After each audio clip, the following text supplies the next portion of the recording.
setting is unparalleled. Each room is designed to tell a story.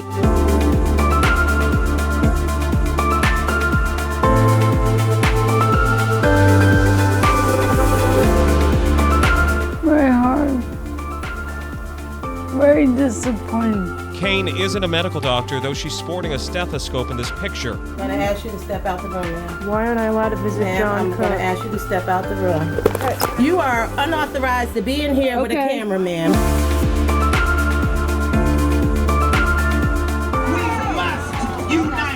We must build on the past. Congressman, civil rights leader, Liberty Medal recipient, John Lewis. Was that a legitimate use of military force by the Russians? Man to shoot! Man! They arrived and stirred up the crowd. And on happy days, she expresses that it's the best day ever. Dedicated to New Age thought. He says this whole spiritual movement isn't as far removed as some people might think.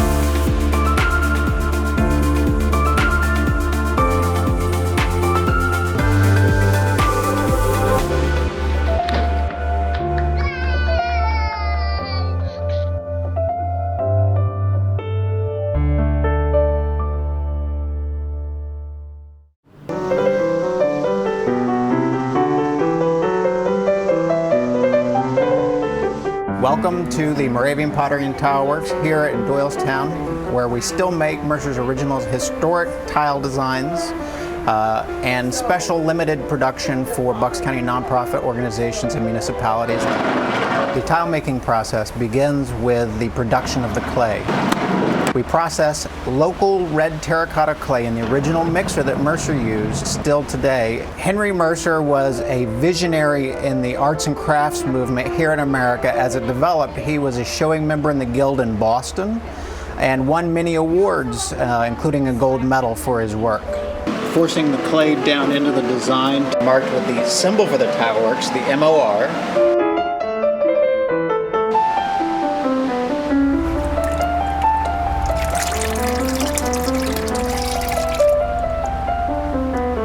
One of the most interesting things is the resurgence of interest in handcraft in America.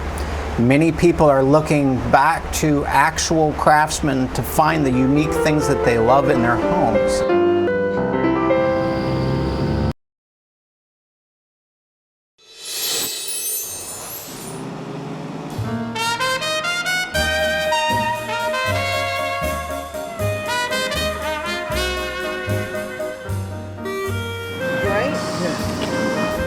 Good morning, Lester.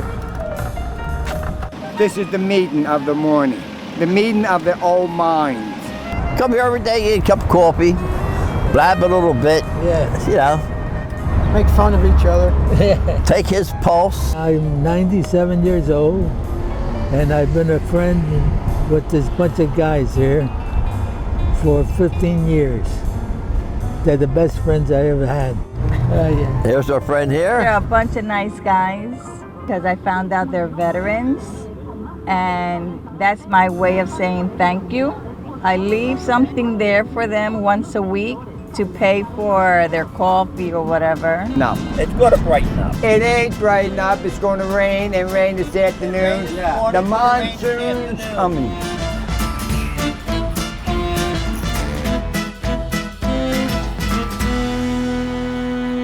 The pandemic even got us closer together.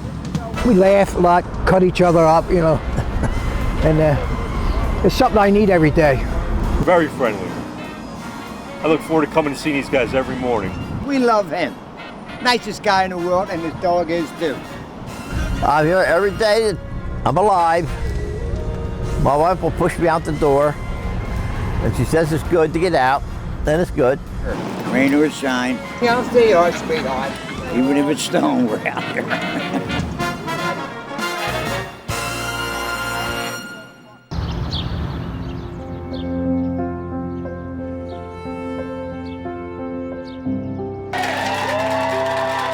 We had a patient that was discharged, spent a couple of weeks here in our ICU on a ventilator. She was extubated, and we're really excited that she's on her way to rehab. I really thought I was going to lose my mom. And that's my best friend in my whole world. And I was not ready for that. But she's here. Thank you. I'm happy. That's why we do what we do. We want to thank all of our physicians, our employees, our care providers, our community for all of the support and the great care that they provide. And it's all these folks behind me that make everything happen.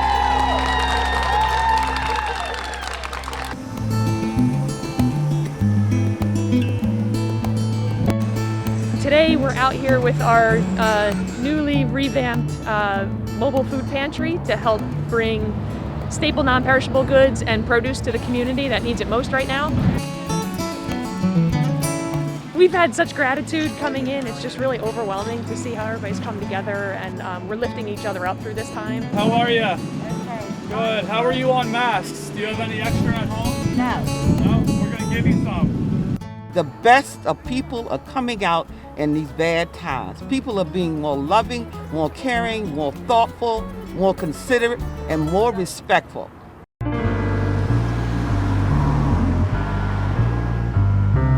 So for, our homeless friends who are out here, trying to survive on a day-to-day basis, surviving through a national worldwide pandemic hasn't been easy.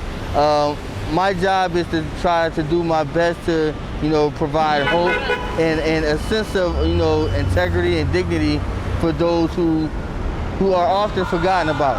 You know what I mean? So I'm out here giving back to my community the best way I know how. Thank you. Yes, sir. Thank you, Mark. I appreciate that. That's a very good service. It's nice to you. Thank you very much. I wish you well. Oh, wow. Oh, wow. All right, and he volunteers at a church and he has some food left over. And he just, donated the food to me for me to give out to the guys, which is awesome. Showing love and giving love is free.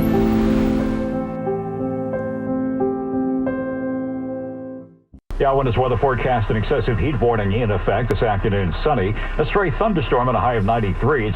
Drinking plenty of water is key if you must work outdoors. Perhaps you're a landscaper. Also, please check on the elderly.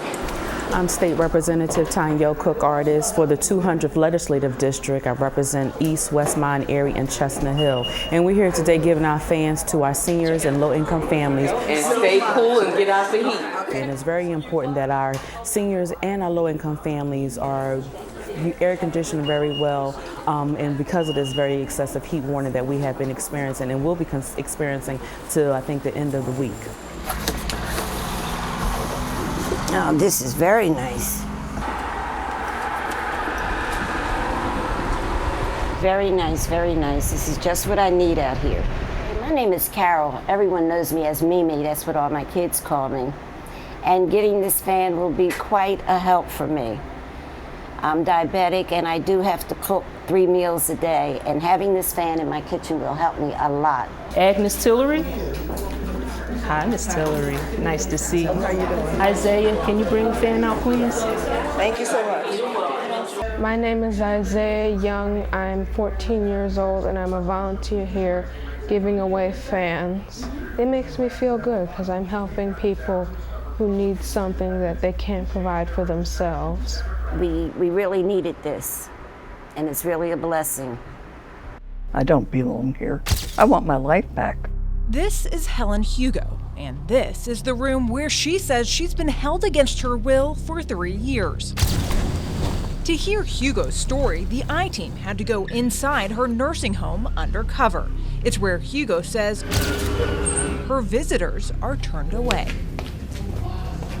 What do you want people to know? Well, I think they should be made aware that this kind of thing is going on. Hugo says in 2011, she was forced out of this senior apartment building and into the home. Her IRA cashed out and her belongings taken. I still haven't found my jewelry. She claims her court-appointed guardian is to blame. And she steals, she lies. She's an evil person. She's talking about Barbara Lieberman. Do I know you? My name's Charlotte Huffman. I'm with CBS 3. Lieberman recently admitted to stealing millions from other seniors she was supposed to be helping. The charges? The guardian and prominent attorney ran a scam with the owner of a senior care company and 2 others. The victims? Their own clients.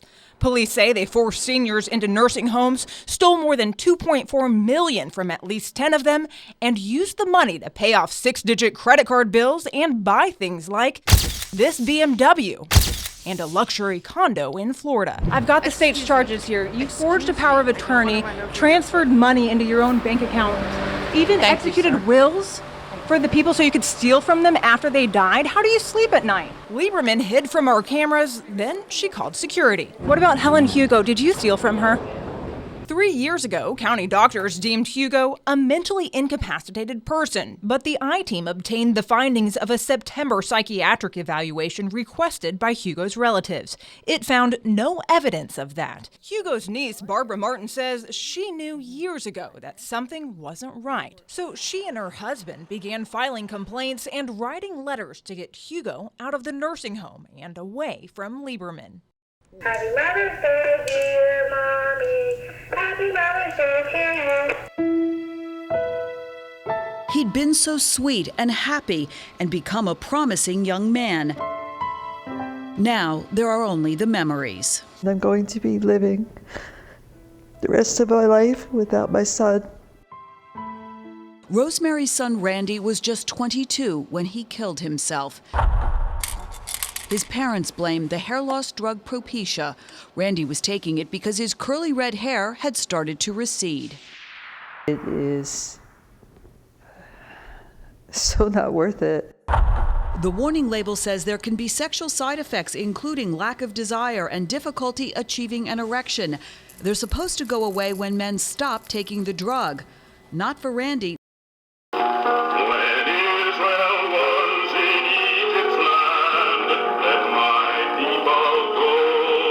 His baritone voice was like no other.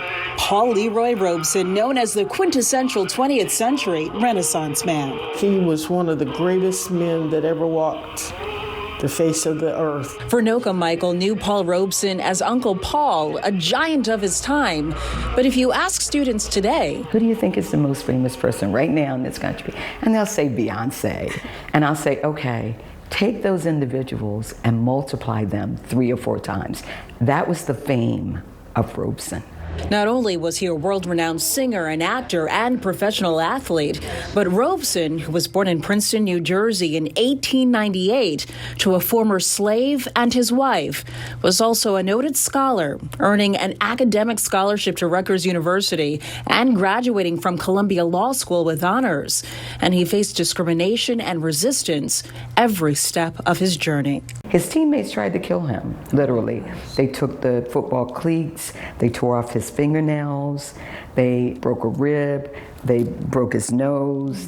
Every venue in this country would have been penalized if they allowed him to sing. That's because Robeson, who spoke more than 20 languages, became known around the globe as a political activist, speaking out about injustice, human rights, and civil rights. And he spoke out very vocally about issues when it certainly wasn't popular to do so. You could easily be killed. His advocacy ended up with him blacklisted, with his passport revoked for almost a decade. In those days, you did not talk about Uncle Paul outside the house because you were always surrounded by the FBI and the CIA. This is with Einstein, and they were great friends. It was at this house on the 4900 block of Walnut Street in West Philadelphia where Robeson would move to in 1966, spending the last decade of his life. So he would sit here, oftentimes and just read his newspaper. The home is now a museum and cultural center dedicated to Robeson. If Uncle Paul was downstairs, fully dressed, of course, he always wore a suit, he would get up and bow to me. And I used to just, delight at that. That was the kind of person he was. I was determined that this house was not going to die.